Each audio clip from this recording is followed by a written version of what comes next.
जय हिंद साथियों, आज हम बात करने वाले हैं चंद्रयान 3 के बारे में। और अगर आप हमारे चैनल पर नए हो तो हमारे चैनल को सब्सक्राइब करें और वीडियो को अंत तक अवश्य देखिए। चलो वीडियो शुरू करते हैं। चंद्रयान 3 16 अगस्त को महत्वपूर्ण ऑपरेशन से गुजरेगा। यहाँ बताया गया है कि क्या होगा।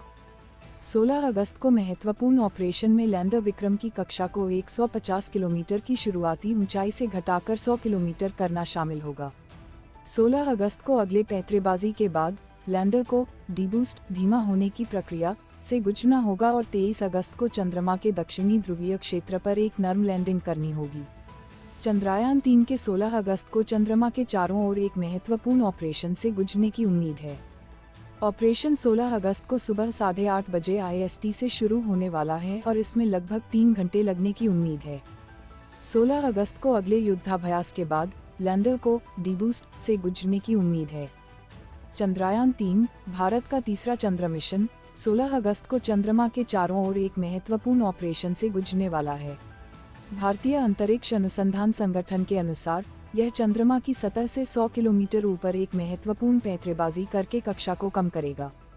16 अगस्त को महत्वपूर्ण ऑपरेशन में लैंडर विक्रम की कक्षा को 150 किलोमीटर की शुरुआती ऊंचाई से घटाकर 100 किलोमीटर करना शामिल होगा। यह कई चरणों में किया जाएगा, जिसमें लैंडर अपनी ऊंचाई को धीरे धीरे कम करने के लिए अपने थ्रस्टर्स को फायर करेगा। ऑपरेशन 16 अगस्त को सुबह 8:30 बजे IST पर शुरू होने वाला है और इसमें लगभग 3 घंटे लगने की उम्मीद है। इसरो ने कहा, ऑर्बिट सर्कुलराइजेशन चरण 14 अगस्त को शुरू हुआ और सटीक पैंतरेबाजी ने एक निकट सर्कुलर कक्षा हासिल की। इसरो ने सोमवार को एक ट्वीट में कहा, कक्षा वृत्ताकार चरण शुरू हो गया है। आज किए गए सटीक पैंतरेबाजी ने 150 किलोमीटर बाय 177 किलोमीटर की निकट गोलाकार कक्षा हासिल की है।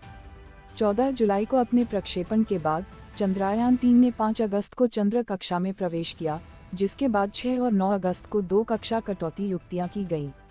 16 अगस्त को अगले पैंतरेबाजी के बाद लैंडर को डीबूस्ट धीमा होने की प्रक्रिया से गुजरना होगा और 23 अगस्त को चंद्रमा के दक्षिणी ध्रुवीय क्षेत्र पर एक नर्म लैंडिंग करनी होगी।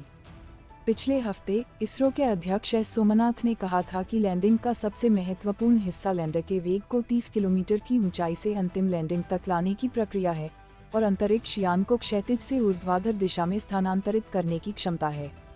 यहाँ ट्रिक हमें खेलनी है।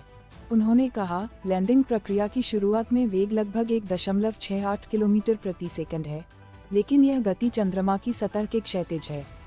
चंद्रयान 3 यहाँ लगभग 90 डिग्री झुका हुआ है, इसे लंबवत होना है। इसलिए यह क्षैतिज से ऊर्ध्वाधर में बदलने की पूरी प्रक्रिया गणितीय रूप से एक बहुत ही दिलचस्प करना है। हमने बहुत सारे सिमुलेशन किए हैं। यहीं पर हमें पिछली बार चंद्रयान 2 समस्या का सामना करना पड़ा था। चंद्रमा के दक्षिणी ध्रुव पर चंद्रयान 3 मिशन की सॉफ्ट लैंडिंग 23 अगस्त को होनी है। लैंडर विक्रम और रोवर प्रज्ञान को चंद्रमा की सतह पर मंजिनस सी क्रेटर में रखा जाएगा, जो दक्षिण ध्रुवीय क्षेत्र में स्थित है। चंद्रयान 3 मिशन की सॉफ्ट लैंडिंग प्रक्रिया एक नाजुक ऑपरेशन है, जिसके लिए सटीक नियंत्रण और नेविगेशन की आवश्यकता होती है। लैंडर विक्रम प्रोपल्शन मॉड्यूल से अलग हो जाएगा और 100 किलोमीटर बाय 30 किलोमीटर की कक्षा में प्रवेश करेगा। लगभग 30 किलोमीटर की ऊंचाई पर लैंडर चंद्रमा की सतह पर नीचे जाने के लिए अपने थ्रस्टर्स का उपयोग करेगा। सफल होने पर यह भारत को चंद्रमा पर सफलतापूर्वक सॉफ्ट लैंडिंग करने वाला चौथा देश बना देगा। यह पहली बार होगा कि भारत ने चंद्रमा के दक्षिणी ध्रुवीय क्षेत्र में सॉफ्ट लैंडिंग का प्रयास किया है। चंद्रयान 3 चंद्रयान 2 का अनुवर्ती मिशन है, जो चंद्र सतह पर सुरक्षित लैंडिंग और घूमने की संपूर्ण क्षमता प्रदर्शित करता है। इसमें एक स्वदेशी प्रणोदन मॉड्यूल, लैंडर मॉड्यूल और एक रोवर शामिल है, जिसका उद्देश्य अंतर्ग्रहीय मिशनों के लिए आवश्यक नई प्रौद्योगिकियों को विकसित करना और प्रदर्शित करना है। जहां चंद्रयान 2 में विक्रम लैंडर, प्रज्ञान रोवर और एक ऑर्बिटर शामिल है, वहीं चंद्रयान 3 सिर्फ एक लैंडर और एक रोवर के साथ लॉन्च होगा। कथित तौर पर चंद्रयान 3 अपनी संचार और भूभाग मानचित्रण आवश्यकताओं के लिए चंद्रयान 2 के साथ लॉन्च किए गए चंद्रमा के ऊपर पहले से ही मंडरा रहे ऑर्बिटर का उपयोग करेगा। चंद्रयान 3 लैंडर मिशन चंद्रमा की सतह पर लैंडिंग प्रक्रिया के दौरान ऑर्बिटर और मिशन नियंत्रण के साथ समन्वय के लिए लैंडर खतरे का पता लगाने और बचाव कैमरे से लैस है।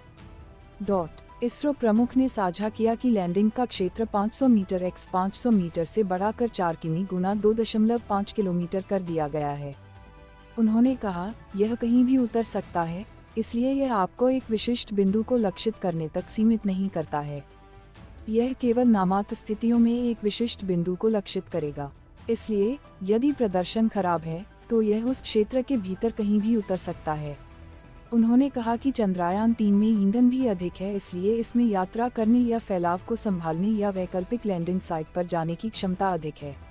इसरो प्रमुख ने कहा कि विक्रम लैंडर में अब अन्य सतहों पर अतिरिक्त सौर पैनल हैं ताकि यह सुनिश्चित किया जा सके कि यह जमीन पर कैसे भी उतरे, बिजली पैदा करे।